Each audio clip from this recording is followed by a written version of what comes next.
Every organization is a product of its time. NATO is a product of the Cold War. The Quad is a product of China's rise. The United Nations is a product of the Second World War. But here's the thing about time. It changes. And if organizations cannot keep up with the times, they become obsolete. The best example?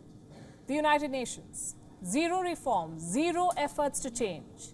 Basically a sitting duck in world affairs. This week, the West brought a proposal to change that. At least that's what they claimed. On Tuesday, this proposal was passed by consensus at the UN General Assembly. What does it say? It says that all P5 members will have to justify their use of veto powers. I'll give you an example. Take the war in Ukraine. The West has pushed multiple resolutions against Russia, and all of them were vetoed by Russia. They did not have to explain or justify their decision, and this has always been the privilege of the P5. Tuesday's resolution seeks to change that. So from now on, P5 members will have to justify their veto to the General Assembly, and that too within 10 days. I know it sounds like a good reform, but in reality, it is pointless. This resolution is non-binding, so the P5 members may or may not justify their veto. It is not a legal compulsion. And even if they don't, there will be no consequences.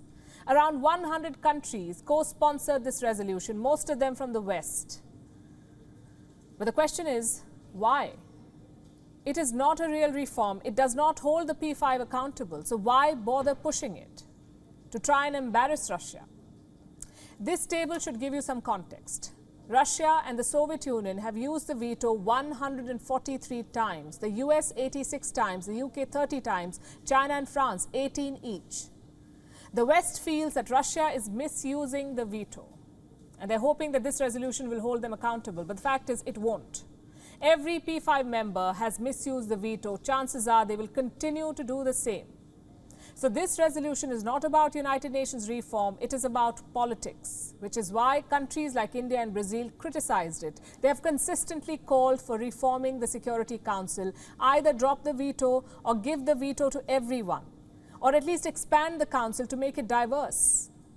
This is what India has always demanded, but the P5 never responded. They kept delaying the matter of reforms, and now they've passed a resolution on just the veto.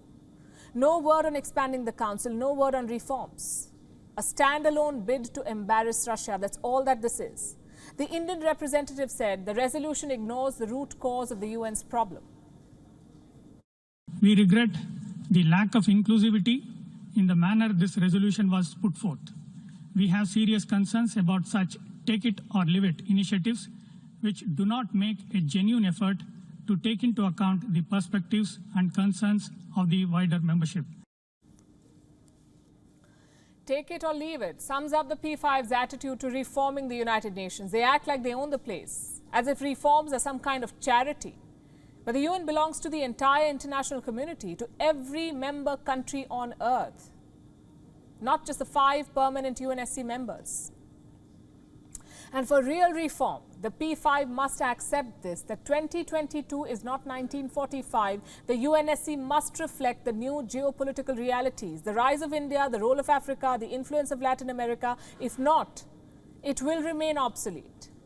Just think about it. The UNSC has become a mute spectator to global events. NATO bombed Yugoslavia without their permission. America invaded Iraq without their permission. Now Russia is doing the same in Ukraine. The fact is the UNSC has failed its mandate. It has failed to preserve peace in the world. And what do you do with a failed organization? You either scrap it or you reform it. Tuesday's resolution shows that reform is possible. If the P5 is serious, they can implement changes. What is lacking is the political will.